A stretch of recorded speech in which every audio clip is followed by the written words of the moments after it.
Hello everybody, my name is Tenelin, and we're going to spend today breaking down what you should be doing to prepare for the release of the new Master Combat Recipes in 7.05 that releases on July 30th. This patch will be our first of 3 patches during Dawntrail that will release a new Savage Gear raid, and these are some of the best times to be a crafter or gatherer. Whether you like to provide your friends with some shiny new gear, craft the gear to sell on the market, or just be a supplier of materials for those who craft, it's got plenty to do to keep you busy. The best part is that we have a decent amount of time still to make sure we are all stocked up and ready to go for the day of release. I'm going to break down this video into 2 sections, one for gathering and one for crafting, so feel free to skip around to the one that interests you more. The reason I'm doing it this way is you can choose to be either a crafter or a gatherer or a combination of both, and no matter what you do, there will be plenty of ways for you to thrive in this patch. Let's go ahead and start with gathering. Our first method will be gathering the new legendary folklore nodes to get the high-end items we'll need for the Master Combat Recipes.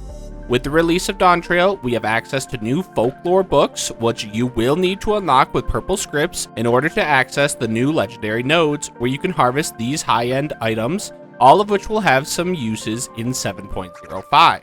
In order to unlock the nodes, you'll need to visit the script vendor under the folklore section, and you need to purchase these books for the locations that you want to gather. It is my recommendation that you purchase at least all of the mining and botany ones, so you can use my Teamcraft alarm list that's in the description in order to gather the most important items that you'll want to stock up on. In case you aren't familiar with how these work, these are legendary nodes that will spawn for up to a 5-minute period of time and only can be gathered a single time during that duration. The best way to gather these is to follow a list in order and rotate through each one as they spawn.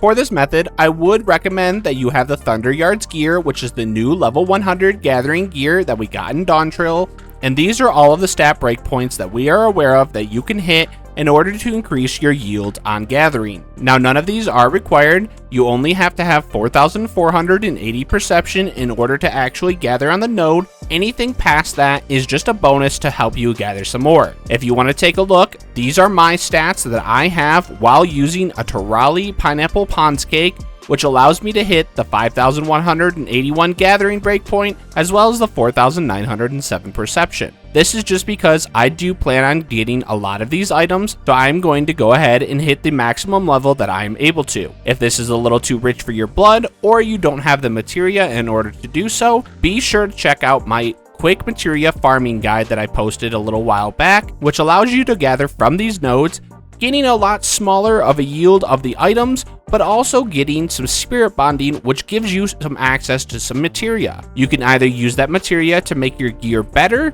or you can use it to make a little extra gil on the side. If you are like me and you have this higher level and you're able to hit at least the 4,907 perception, which gives you the plus 30% boon bonus, the best recommendation for skill rotation that I have is to use Mountaineer's Gift, also called Pioneer's Gift on Botanist, both level 1 and 2, which will get you to 100% of your Gatherer boon. Then you'll want to use Nodthal's Tidings or Nafika's Tidings on Botanist, which increases the item yield from your Gatherer's boon by 1 as well. So for only the cost of 350 GP, you guarantee that you get plus 2 yield on every single node.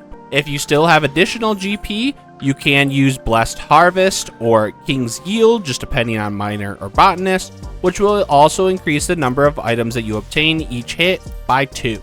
This rotation only requires that you have 850 GP, so if you do hit the 930 or 960 GP breakpoints that you'll get for the plus integrities, you can also use a Bountiful Harvest or Bountiful Yield to increase one of the hits to get a couple extra items as well. This is just the simple rotation that I prefer.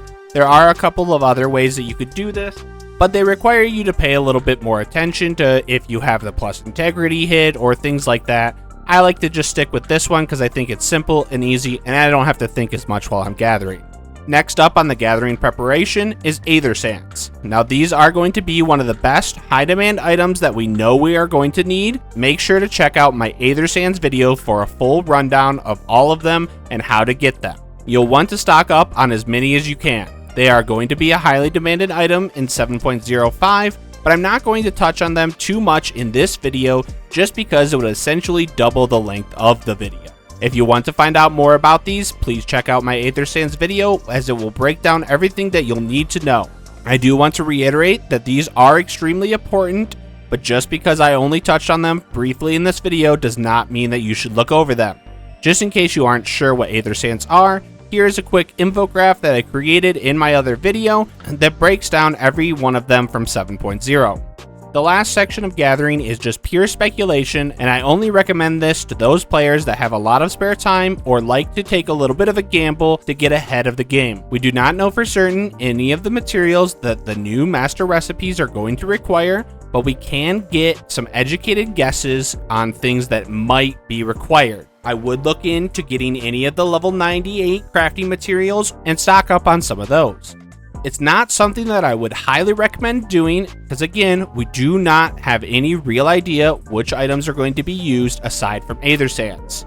They often switch up each expansion just to keep us on our toes, so we're really just guessing blindly. For me personally, I'm going to be stocking up on Thunderyards silk and Gargantua leather, as well as the Magnesia whetstones, as those seem to be the most likely items that we'll need. Here's a full list of items that we might use, but again, don't worry about this too much unless you really enjoy holding on to a bunch of items and hoping that they spike in price. Let's move on to our crafters. As soon as the patch releases, we're going to have to buy new master recipe books, and these will cost around 1,600 purple scrips each. This is just a guess, and there is a chance that they cost more or less than this number, but we're going off of just past prices and making a best educated choice. One of the best ways to prep for crafting is to have all of your collectibles already made. You can turn them in on the day of the release and buy the books as you go as soon as the patch is out. I personally have prepared 75 of the level 97 Alchemist collectible, as it's very cheap and easy to craft. This will give me 171 scripts for a total of just over 12,800, which is what I'm guessing I'm going to need. That is because each book I'm guessing at 1,600 purple scripts, and 8 of them need it. Now, this certain collectible does require some bicolor gemstone materials, so be sure to check out my fate farming guide for more pointers on how to get those quickly, as the price of Tumbleclaw weeds has been going up as we get closer to the patch. If you're not a fan of Alchemist, you could also do the Culinarian level 99 collectible as well. I just didn't prefer that one because it had 4 ingredients, and it's just another thing that I had to get. I think the Alchemist one is just a bit easier, but the Culinarian level 99 will give you 27 scripts more at max collectability, so it could be argued that it is a better choice. Another thing to keep in mind is if you do have any white scripts left over from last expansion, you are able to turn those into purple scripts at a vendor in Mordona called the Scrip Exchange at 22.4 6.7. You'll want to talk to her and then click White Scrip Exchange, and she will convert all of your crafter's scripts at a 1-to-1 ratio.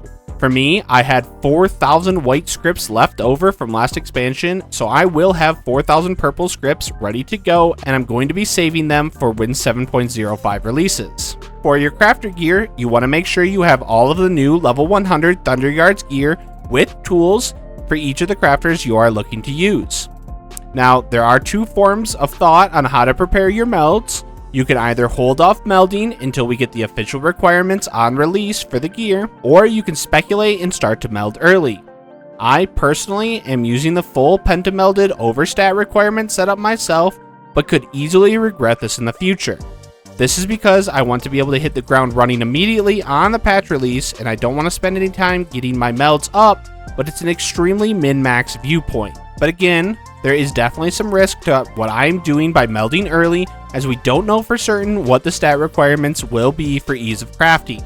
Feel free to look around for other opinions from other players or YouTubers and find what aligns with your goals. One thing we can look at as a guide though is the level 100 Scrip Gear. Final Fantasy XIV puts this gear in as a baseline stat requirement, and we know we'll be able to craft the new gear with it, and the stats on those gear plus a non-melded crafted right side are 4,728 craftsmanship and 4,288 control. If you can aim to have your gear at least melded to this level, even if it's just using the first 2 slots, maybe 3 on each of them, You'll be in a good place to add some additional melds when the patch is out and to hit a good midline strategy. Keep in mind, getting higher stats a lot of the time just allows you to have shorter macros or less high quality pre-crafted materials, so a lot of it is just for ease of use. If you would prefer to take the safer and potentially cheaper route, take this time to stock up on as much of the 11 and 12 Materias as you can, or try to snag the cheap ones off the market right now, as the prices will most likely spike immediately on release as more people start to realize they want to craft. This will be a good opportunity to make a little bit of gil by selling the extra materia you have if you have already melded as well. A great way to easily farm out some crafting materia while you're waiting is to do the Alchemist 97 or the Culinarian 99 collectible for purple scripts, and the Culinarian level 100 collectible for orange scripts. Craft as many as you need to be able to buy yourself some new materia from the script vendor, and don't forget while you're doing this to make sure your gear is pentamelded with any random materia. Run a spirit bond potion, if possible turn on your FC buff or squadron buff, and eat a better crown pie for as much plus spirit bond speed as you can get, and extract your materia as soon as it's ready from your gear. This will just yield you some additional free random materia to help you out. Another piece of advice for the 7.05 release is that the Tombstone vendor in Solution 9 will give access to new materials that we are going to need in order to craft the new gear. These items should cost about 20 tomes each and will be the most expensive components for these sets on release. It's a good idea to make sure you have 2,000 tomestones capped before this release, so you can buy a bunch of them early for personal use or to sell. It also means that when 7.05 is out, anytime you do your roulettes on a level 100 character, it will be a fantastic new gil making method for at least the first few weeks of the patch. Another thing that you may want to stock up on is crafting food, but it all just depends on what melds you end up going with and the stats that we'll end up needing, so it might be a good idea to just stock up on a few of each of them and have them ready to go. I can't recommend one in particular. Keep in mind though, this is the first set of Savage gear for this expansion, so these will be some of the easiest recipes that we have for Dawntrail, as they try to make them relatively accessible in the beginning of an expansion. So as long as you can hit some of these numbers, we should be good to go. That covers everything that I'm personally preparing for though. Are there any other pointers that you'd give out? Leave a comment down below and let me know. Thank you all so much for watching, and I hope you're all ready to open up shop and make some gil.